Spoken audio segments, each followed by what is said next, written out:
Assalamualaikum warahmatullahi wabarakatuh. Halo semuanya, perkenalkan nama saya Ega Natasa dengan NIM 240404005. Di sini saya akan menjelaskan tentang komputer. Apa sih itu komputer?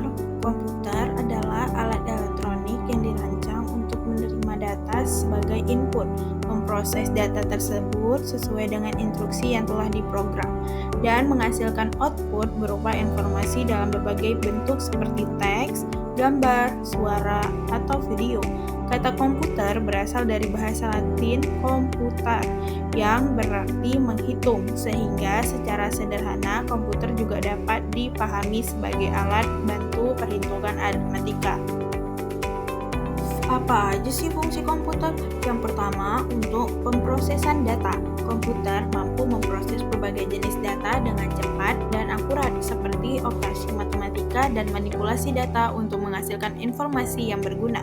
Yang kedua, komunikasi. Komputer memungkinkan pengiriman dan penerimaan data lewat jaringan internet, email, pesan instan, dan media sosial, sehingga memperlancar komunikasi antar manusia dan organisasi.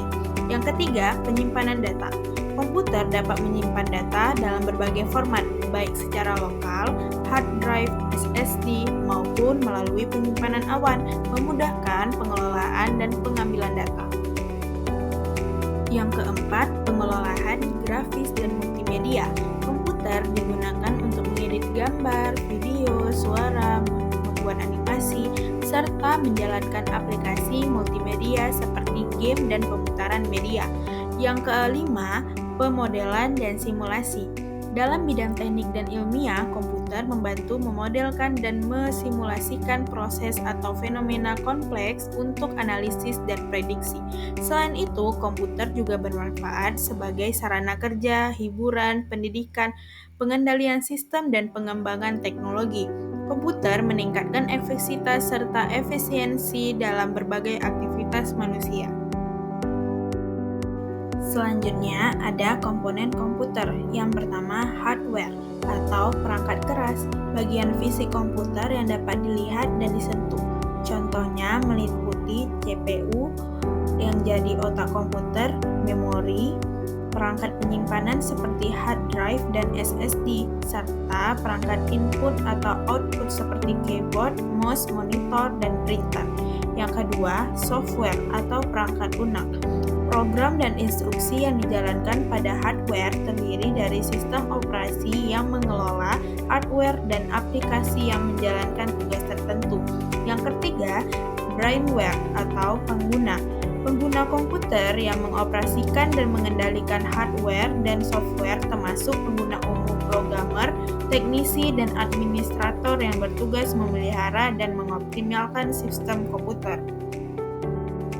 Nah, jenis komputer itu dibagi menjadi 3. Yang pertama, berdasarkan data yang diolah. Komputer analog mengolah data berupa sinyal gelombang digunakan untuk keperluan ilmiah. Komputer digital mengolah data dalam bentuk angka digital, huruf, dan simbol. Komputer hybrid, gabungan komputer analog dan digital untuk data kuantitatif dan kualitatif. Yang kedua, berdasarkan penggunaannya. Spesial kursor komputer dirancang untuk tugas khusus, misalnya komputer kasir. General kursor komputer digunakan untuk berbagai jenis pekerjaan, seperti komputer personal. Yang ketiga, berdasarkan skala kemampuan atau ukuran. Small scale komputer, komputer skala kecil seperti komputer pribadi atau desktop. Medium scale komputer, komputer skala menengah seperti mini komputer. Large scale komputer, komputer skala besar seperti mainframe yang melayani banyak pengguna sekaligus. Super komputer, komputer dengan kemampuan sangat tinggi untuk tugas teknis dan ilmiah kompleks. Selanjutnya, contoh penggunaan komputer sehari-hari. Yang pertama, sebagai sarana komunikasi. Komputer memungkinkan pengiriman dan penerimaan pesan elektronik atau email, panggilan suara, video call, serta akses media sosial seperti Facebook, Instagram, dan WhatsApp. Yang kedua, komputer sangat membantu dalam pekerjaan seperti membuat laporan, mengolah data, membuat grafik, mengedit gambar atau video, dan menjalankan aplikasi khusus sesuai kebutuhan pekerjaan. Yang ketiga, dalam bidang pendidikan, komputer dipakai untuk mencari informasi, mengerjakan tugas, mengikuti pembelajaran daring, dan membuat media pembelajaran interaktif. Jadi, kesimpulannya, komputer merupakan alat elektronik yang sangat penting dalam kehidupan modern yang terdiri dari berbagai jenis dan klasifikasi. Komputer dapat diklasifikasikan berdasarkan data yang diolah menjadi komputer analog, digital, dan hybrid. Selain itu, berdasarkan penggunaannya, komputer terbagi menjadi komputer tujuan umum dan tujuan khusus. Komputer juga dibedakan berdasarkan skala kemampuan atau ukurannya, mulai dari mikrokomputer atau personal komputer, mini komputer, mainframe, hingga superkomputer dengan kemampuan yang sangat tinggi, sehingga setiap jenis komputer memiliki fungsi dan kegunaan yang berbeda sesuai dengan kebutuhan penggunaannya, mulai dari penggunaan sehari-hari, bisnis, pendidikan, hingga keperluan ilmiah dan teknis yang kompleks. Sekian yang bisa saya sampaikan tentang komputer. Saya harap kamu bisa mendapatkan pengetahuan yang berguna dari presentasi ini. Assalamualaikum warahmatullahi wabarakatuh.